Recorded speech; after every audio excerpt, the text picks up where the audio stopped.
Alors, qu'est-ce que c'est la reconstruction mammaire immédiate? Il faut savoir que quand on fait une ablation d'un sein, euh, on peut proposer soit de faire l'ablation du sein, de faire les traitements nécessaires ensuite, chimio, radio, hormonothérapie, et dans un second temps, faire la reconstruction. C'est ce qu'on appelle la reconstruction mammaire secondaire. Et il y a ce qu'on appelle aujourd'hui la reconstruction mammaire immédiate, c'est-à-dire qu'on va proposer à la patiente de réaliser dans le même temps opératoire, avec le même chirurgien, mais souvent c'est deux chirurgiens différents, qui fait l'ablation du sein et un autre chirurgien fait la reconstruction. Et donc, c'est quelque chose qui s'est énormément développé, qui est malheureusement trop peu développé en France, par manque alors pas de moyens, mais par manque de formation des chirurgiens. Et souvent, c'est quelque chose qui n'est pas proposé. Et notre combat aujourd'hui, c'est d'augmenter au maximum le taux de reconstruction mammaire immédiate qui est malheureusement trop bas aujourd'hui en France.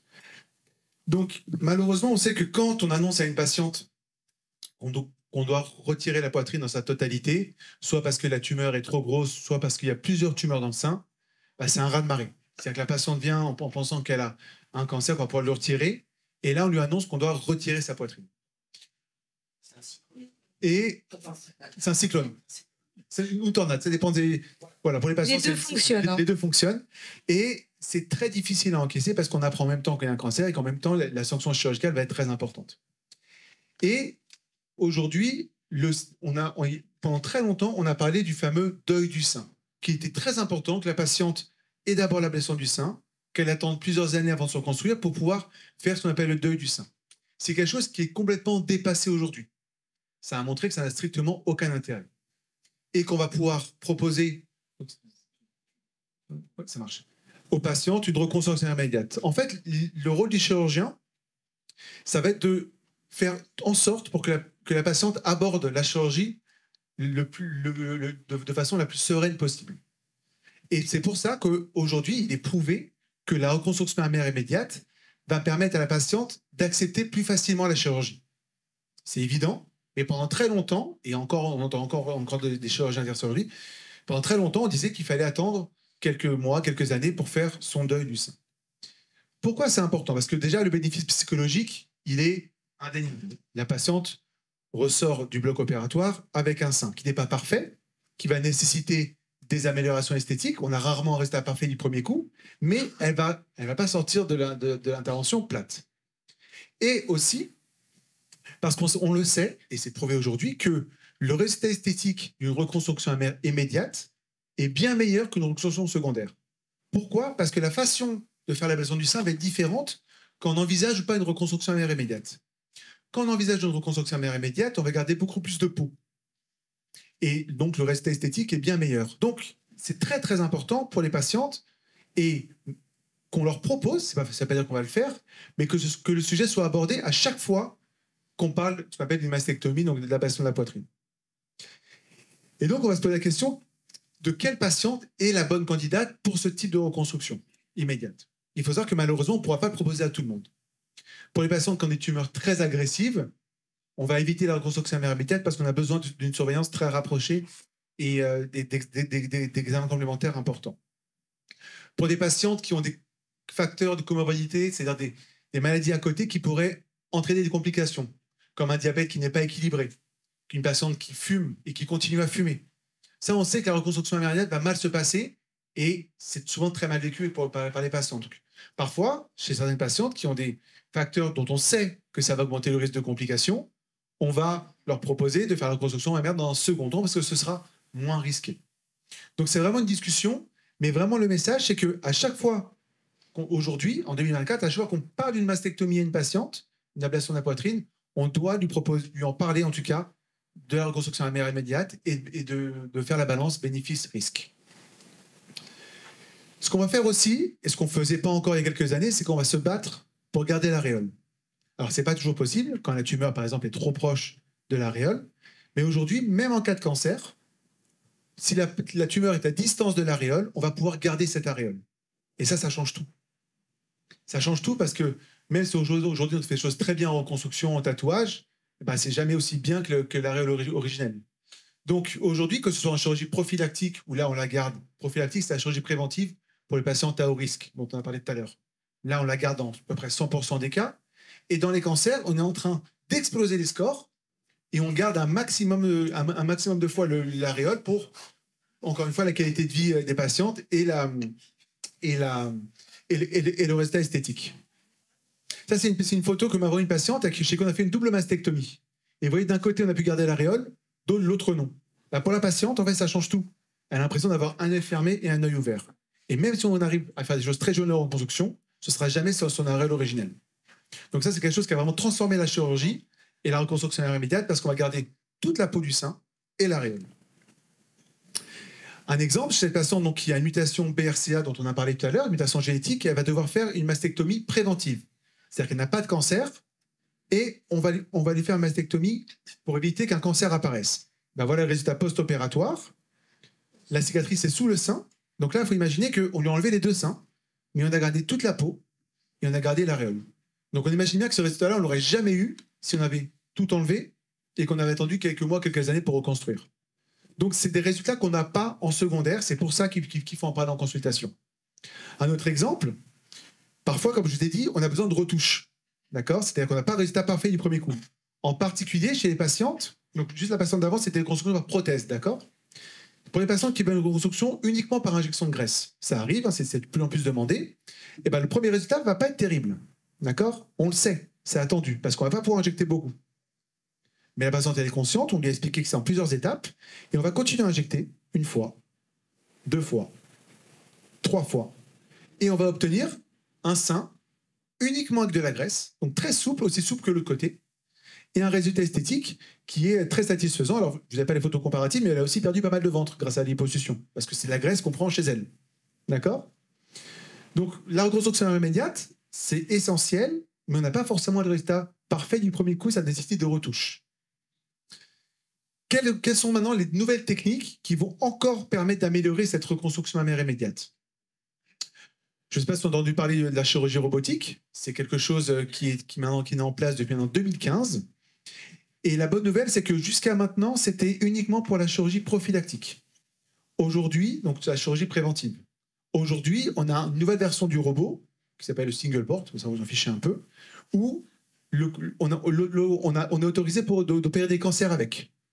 Donc ça, il y en a très peu, il n'y en a qu'un en France en ce moment, on est en train de se battre pour en avoir.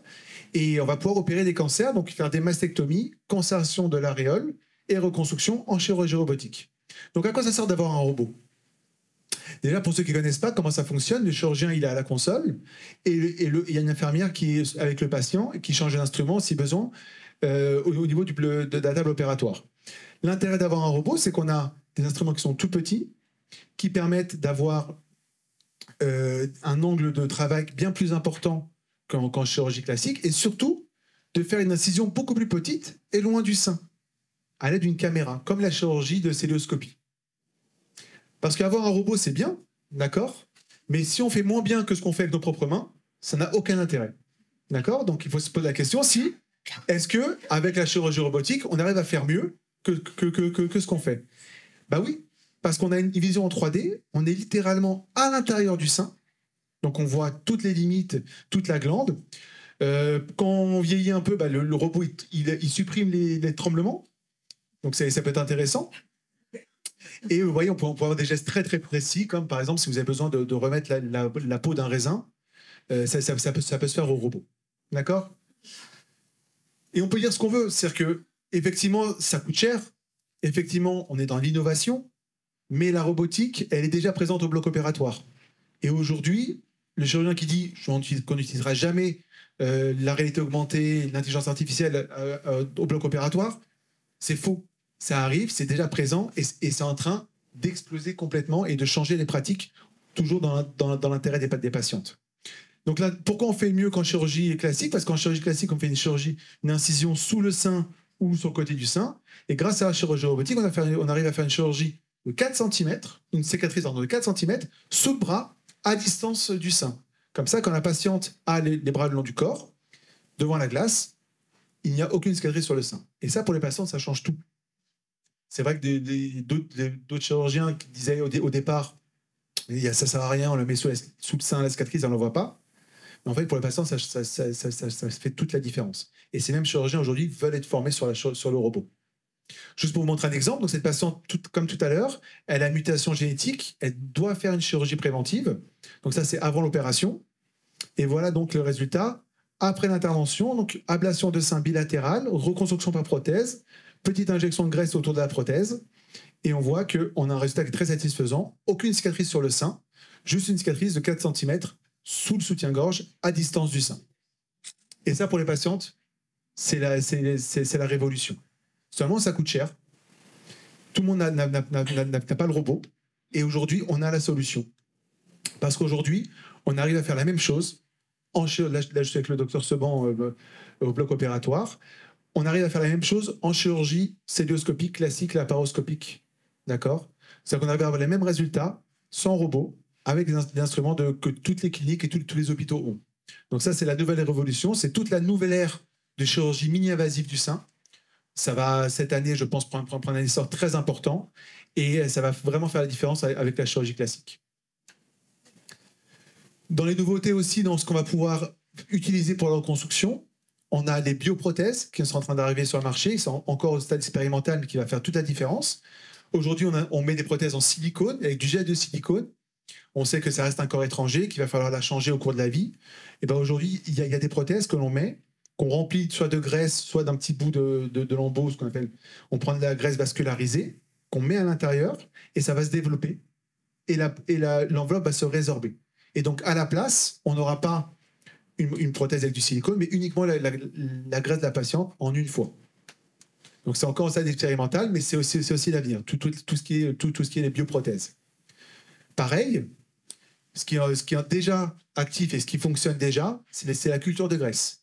Pour une patiente qui est très fine, qui n'a pas assez de graisse pour construire le sein, on va pouvoir prélever quelques cellules, l'envoyer en culture, et on va récupérer des litres de graisse qu'on va pouvoir réinjecter.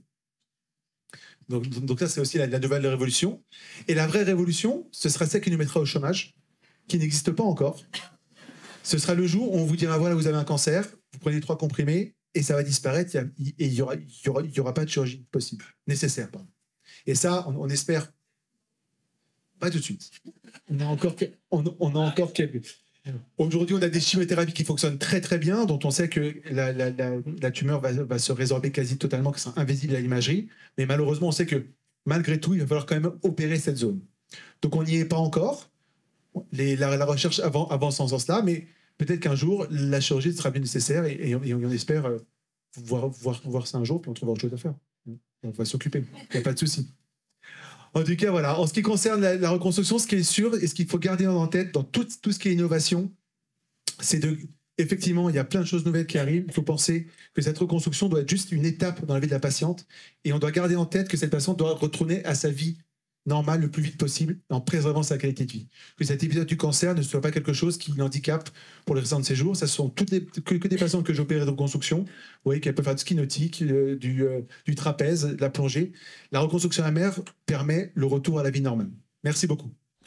Merci. Est-ce que vous avez des questions? Merci pour votre question. Donc la question, c'est comment, quand une patiente va venir en consultation, est-ce qu'on va lui proposer une reconstruction par ses propres tissus, la graisse, la peau, ou alors est-ce qu'on va lui proposer une prothèse? Ça dépend de la morphologie de la patiente, ça dépend de jusqu'où elle est prête à aller. Est-ce qu'elle veut une reconstruction en une fois, 2 fois? Est-ce qu'elle est OK pour partir sur 4, 5 interventions, comme par exemple l'injection de graisse? Et du résultat souhaité. Est-ce qu'elle veut quelque chose de très très naturel, très souple, au prix d'une cicatrice en plus, par exemple dans le dos ou sur le ventre, ou finalement la cicatrice c'est quelque chose qu'elle n'a pas envie, qu'elle préfère qu'on mette une prothèse pour ne pas rajouter de cicatrice en plus sur le corps. Sachant que quand on doute entre les deux, il vaut mieux commencer par une prothèse, voir ce que ça donne, et si ça ne plaît pas, de toute façon on pourra toujours remplacer cette prothèse par les propres tissus de la patiente. Mais c'est une discussion qui est entre le chirurgien et la patiente avant l'intervention. Par contre, très important, s'il est prévu de faire de la radiothérapie après l'intervention, là on sait que la seule technique qui va résister aux rayons, c'est la prothèse. Effectivement, ça peut modifier un peu la reconstruction, mais on ne va pas irradier de la graisse, parce qu'on sait que dans ce cas-là, la graisse ne prendrait pas bien. Donc s'il y a de la radiothérapie prévue, dans ce cas-là, on va plutôt partir sur une reconstruction par prothèse. Oui. En fait, ce qui est important aussi, c'est de dire que le chirurgien plasticien, c'est plus un chirurgien généraliste qui fait de l'esthétique tout corps confondu, mais c'est un chirurgien qui est dédié et qui possède toutes les techniques, les prothèses, les lambeaux musculaires, le lipofilling. Bon, Benjamin c'est pas le seul, mais possède toutes les techniques pour pouvoir faire la meilleure reconstruction pour la patiente, et elle doit être adaptative, la reconstruction. C'est important. Pour la page de pub, c'est gentil. C'est gentil. Non, ça c'est vrai. N'hésitez pas à prendre plusieurs avis, parce que parfois vous allez voir un chirurgien qui ne fait qu'une technique ou deux. Et finalement, vous allez avoir quelqu'un d'autre qui va vous ouvrir de nouveaux horizons. Donc, il ne faut pas hésiter à prendre plusieurs avis. C'est vrai que quand on a une annonce de cancer, on est souvent un peu pressé. Mais il ne faut pas hésiter. En tout cas, nos équipes, nous, elles sont toujours disponibles en urgence si besoin. Mais vraiment, voilà, n'hésitez pas à prendre plusieurs avis avant de prendre votre décision, parce que ça peut avoir des conséquences qui sont difficiles à récupérer après. Par exemple, s'il n'y a pas de reconstruction mammaire immédiate alors qu'on a pu la faire. Par exemple. Mais peut-être parfois, ce n'est pas possible aussi. Mais c'est bien d'avoir la confirmation de quelqu'un d'autre. Je crois qu'il y a la prise en charge. La prise en charge, alors la prise en charge, il faut savoir que la reconstruction mammaire immédiate et secondaire et toutes les retouches de reconstruction sont des interventions qui sont codées par la Sécu, donc qui sont prises en charge par la Sécurité sociale. Quand vous êtes à l'hôpital public, il n'y a pas de dépassement d'honoraires, c'est pris en charge. Quand vous êtes dans le privé, on peut demander des dépassements d'honoraires qui sont adaptés bien sûr en fonction de la personne, mais chaque étape, en tout cas, il n'y a pas de temps esthétique. Chaque étape est codée et prise en charge par la Sécu. Et la codification Sécu va être la même si on décide de prendre le nouveau par le robot avec juste sur le côté ou la prothèse. Alors, le robot, pour l'instant, il n'est pas pris en charge du tout par la Sécu. C'est l'établissement qui prend en charge le surcoût. Et toutes les techniques, par contre, ce qui est important aussi de comprendre, c'est que vous fassiez la reconstruction maintenant, la retouche dans 1 an, dans 2 ans, dans 5 ans, ça sera toujours pris en charge. Il n'y a pas de délai imparti.